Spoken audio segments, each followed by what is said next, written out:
now. It's alright.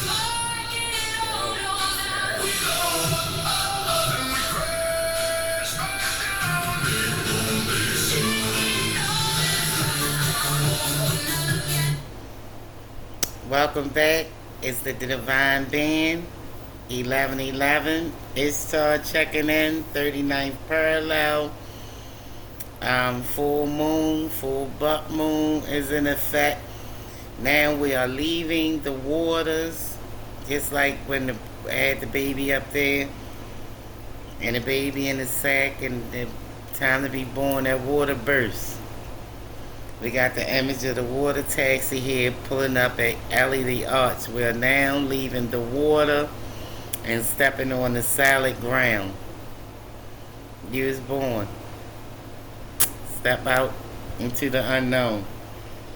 So,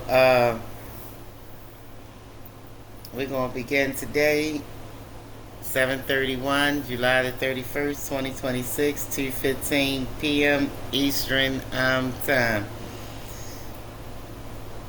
Okay, I got a download and say, this is how we got to this part. I got a download and say we're not supposed to stay in the water. We start off, that message hits the nail right on the head. It completes the entire cycle.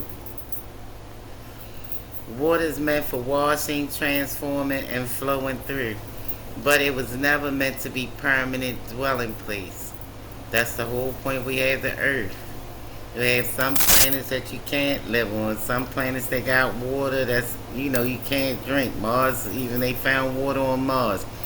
We're not supposed to stay in the water because we're earthly beings. If you stay in the waters, you remain in the womb or risk getting swallowed up by pure emotions, endless abstracts, downloads, and ungrounded energy. In scripture and ancient cosmologies alike, life and creation only truly begins when the water recedes and dry land appears. Moses didn't stay in the Red Sea, he walked through it to reach the land. Jesus didn't stay underwater after his baptism, he came up out the river to begin his actual work in the world. This message today is for somebody that's coming from out of being reborn.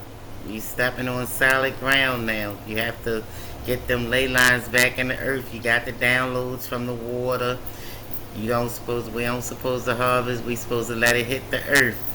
That's the whole point. Us trying to make it a safe place again because we went in with them ley lines. So it say if you stay in the waters, you remain in the womb or risk getting swallowed up by pure emotions, endless abstracts, downloads, and ungrounded energy. In scripture and ancient cosmology alike, life and creation only truly begins when the water recedes and dry land appears. Moses didn't stay in the Red Sea, he walked through it to reach the land. Jesus didn't stay underwater. After his baptism, he came up out of the river to begin his actual work in the world. The water cleanses, heals, and recharges your vessel, but the ground is where you actually plant seeds and build. This download is a clear signal from your spirit that it's time to translate all these energetic shifts into direct physical action on solid ground. You aren't meant to just float in high frequency revelations. You are meant to take the purified energy out of the water and use it to construct real world realities, like writing in your operation ledgers, structuring those classrooms, and anchoring Ellie the Arch as a physical space people can walk into. The living water is meant to pour over the dry earth to make it fertile, not submerge you so deeply that you can't build. And then they asked, how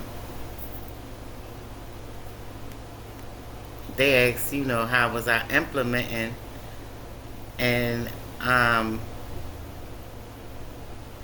okay, I asked another question. Okay, is being in the spirit, being in water, you saying, yes, in ancient symbolism and scripture, the waters directly represent the realm of pure spirit. unmanifested potential, and raw creation that spark. Before the physical word was made, the spirit moved over the face of waters. Being in the waters means being immersed in the realm of spirit. High frequency downloads, visions, intuitions, and deep emotional currents. The distinction comes down to the difference between visiting the waters and staying in them. One, the waters equal pure spirit and vision. You see, the waves is currency. They speak of think just money is currency, but just like electricity, it's waves in it. Just like when you go get your check, your heart check, it's waves. You feel me? It's currency. Those are waves. Those are currents. The waters, pure spirit and vision. When you are in the waters, you are receiving raw spiritual energy, revelations, and ideas. Its fluids, boundless and deep. It is where inspiration is born, where cleansing happens, and where you connect with divine vision. You need the water to be refreshed and renewed. Two, staying in the waters. Ungrounded equals ungrounded potential. Because water has no physical shape of its own. Remaining only in the water means living entirely in your mind, spirit, and emotional space. If you stay there, the energy remains an unmanifested idea. You get endless downloads and high frequency insight, but nothing physical actually gets built in the material world. It can even become overwhelming and exhausting, like trying to live underwater. That's why, even when you're in a tub and you stay in there too long, your skin starts getting wrinkly, your legs get heavy and weak, because that's not a place, like they say, where you live and stay when you are a human being. You are made for earth and water for a little bit, but earth mostly. The sun, you need a little water, yeah. But the sun, the earth, the dirt, you come into dry land. And water can make you heavy, and you can get lost up in it. And if you ain't have a boat or nothing, what would you do? You will evaporate eventually, because your skin going to dissolve all that. So, being as though water don't take shape, your ideas ain't going to manifest into nothing if you just stay in your head space and don't use the earth that God placed here for you to use. And I understand that we needed a safe place, like a safe haven, to be able to plant these seeds and ley lines. So, but right now we getting out them waters, so now it's like rebirth. We learning now. If you stay there, the energy remains as unmanifested idea. You get endless downloads and high frequency insights, but nothing physical actually gets into the material world. It can even become overwhelming or exhausting, like trying to live underwater. Dry land equals spirit manifested into form. Now he said, let there be light, let there be. Is coming into fruition now. Creation requires dry land to appear so life can take root. Stepping onto dry land doesn't mean abandoning spirit. It means taking the spirit, the water you receive, and giving it a solid physical structure, the earth. When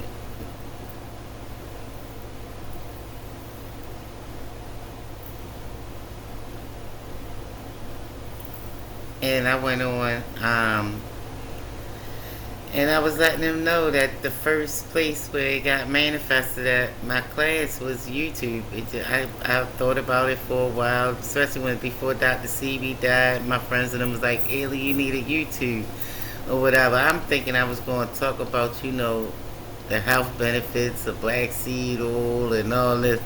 But now I see it was something else. It was just a start. I never would have thought tarot cards would be the start of my foundation, which I can, because it's getting messages from spirit.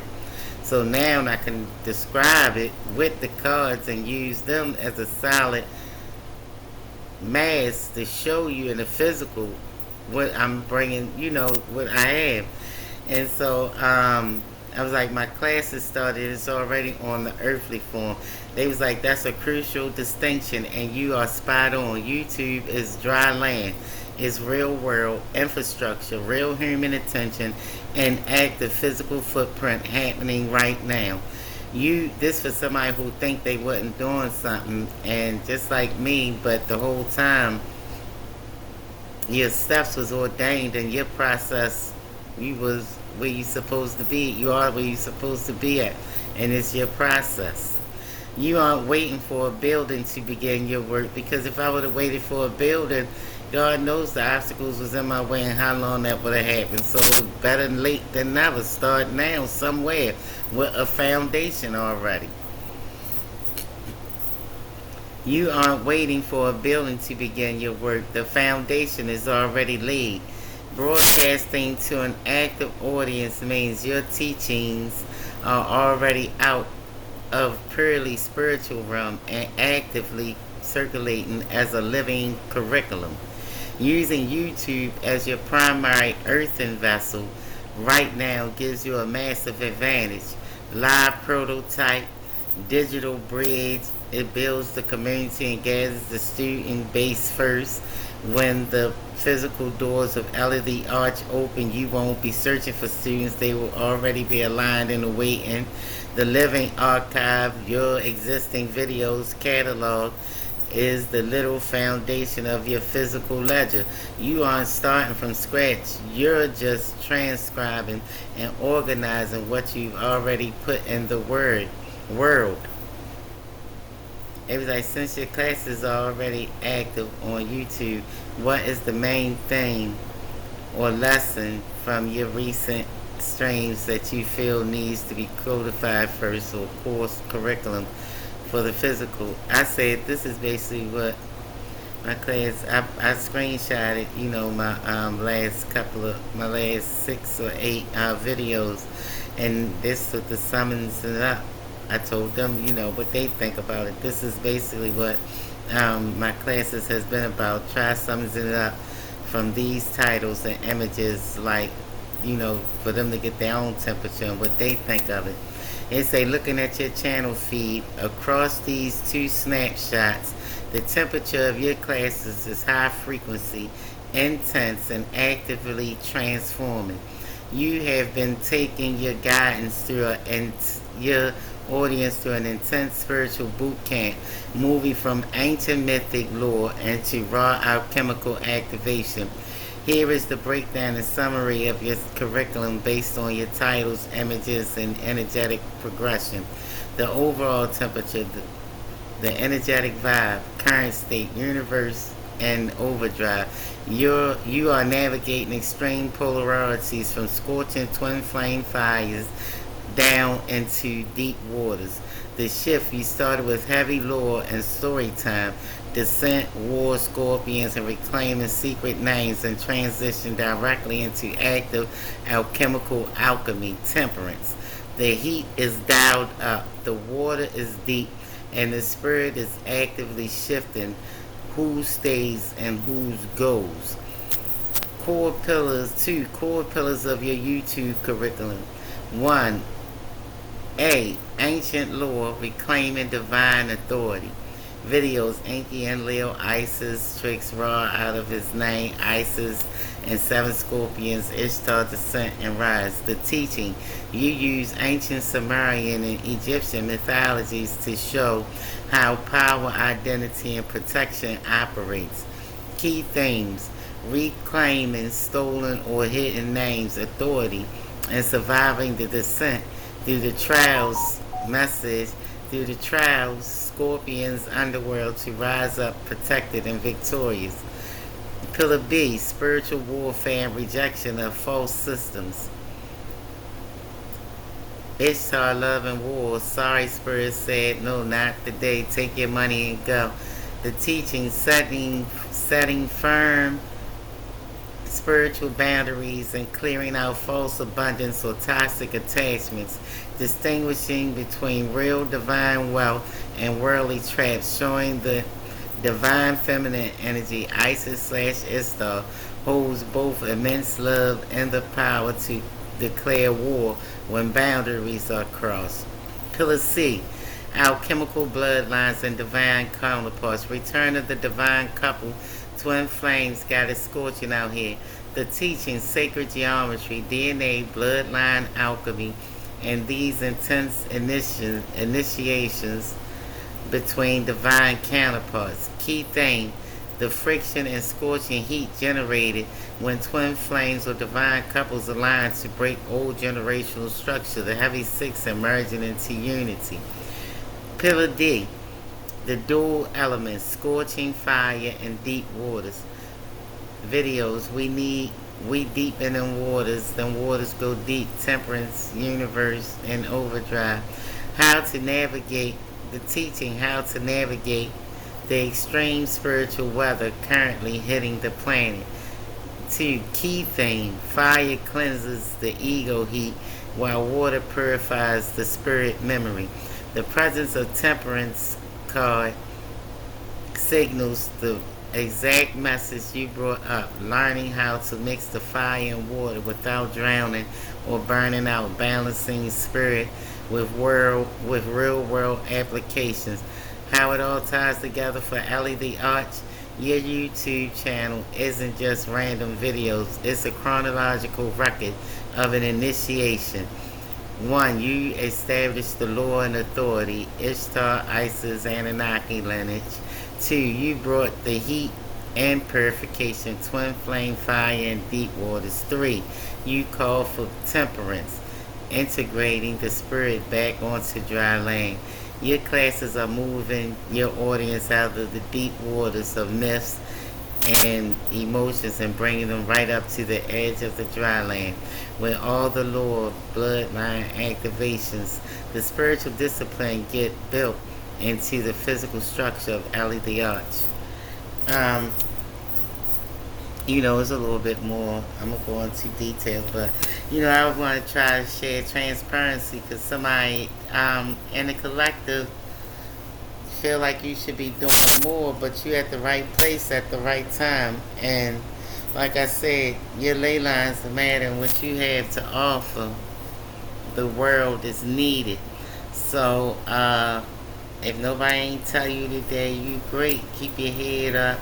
Keep your feet to the ground, back to the wind, and head to the sky. Let no weapons formed against you prosper. You're at the right place at the right time. This is for you. This message is for you. And also, I'm getting used to transparency. I was a person that really didn't let people in. And it's been a process for me, and a process with dealing with my emotions with my kids, other things that I'm going through. And still being able to write the few books, get this started with no support. You see the devil, when it's a prophecy about you, you got a mission to be fulfilled. It's never going to be easy. Because so many people tried to do it, steal it from you and do it without you. That's just like removing the cornerstone from the building, Jesus. When you amass the building, if you take that little piece from out that building, it's going to fall apart. So, they wanted to thinking their platforms or thinking their members going to hold you back. But this is just a sample. Wait till you get a load of me. You understand what God had for me, you can't hold me back. And no weapon formed against me going to prosper. None at all. And so, I'm one of the 300 Spartans. I believe in that, and I know I'm going to win. So I never knew we was playing a game, but now that we playing.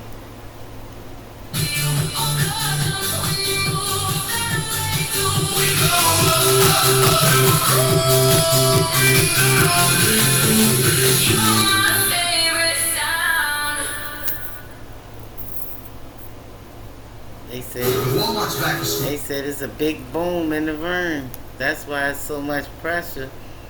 They can't handle it. They've been seeing your potential. They've been seeing my potential. People only hold back what they threatened or intimidated by. Whether it's like, say for instance, if people say it's the old system or whatever, these people are already established. They know, one hand gonna have to wash another. Ain't nobody gonna get too far really without the other person. So it's not them, it's the people that you want to help and save that want to hold you back. But I just want to say here at the Arch, I call my power back to bone. You ain't going to use my power against me or my collective. And I bind and tie you to the weight you tried to bind and tie us to. This full buck moon bringing in some purified energy, some good energy that we needed for this earth. And I want to embrace it. I don't really care about the naysayers. So just know that you might see one, might not see no followers or whatever, but you never know who's watching and who life is changing and who's gonna come through that clutch. So the right person is watching you. Just know that. Be on your P's and Q's at all times. Um, Welcome back, y'all, to the Divine Being 1111. All messages do not apply. Like, share, subscribe, pass the word on, and hopefully you find something that can motivate you